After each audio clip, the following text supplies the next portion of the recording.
Les paramètres de groupe sont très importants, ils conditionnent la vie du groupe. Ne négligez pas cette étape qui vise à régler les paramètres de votre groupe si vous en êtes propriétaire. Dans Google Group, vous accédez à ces paramètres en entrant dans le groupe en question et en choisissant ici tout simplement paramètres du groupe.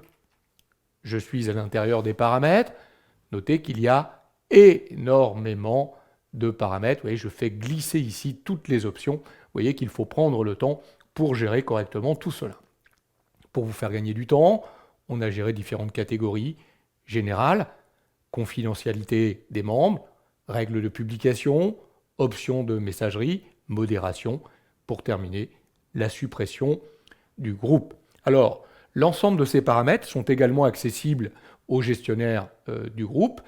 Par contre, la suppression du groupe, bien entendu, reste uniquement accessible aux propriétaires. Donc on retrouve les éléments classiques que l'on a placés lors de la création, le nom du groupe, l'email du groupe, la description du groupe. Alors regardez ici, on pourrait, et c'est ce qu'on va faire ici, décider d'activer une boîte de réception collective. Ça veut dire que quand on enverra un message au groupe, en utilisant formateur, arrobase, etc., on enverra directement dans la boîte aux lettres du groupe, et donc tous les membres de ce groupe pourront consulter cette boîte aux lettres commune, collaborative pour le groupe. On peut créer des libellés partagés pour le groupe.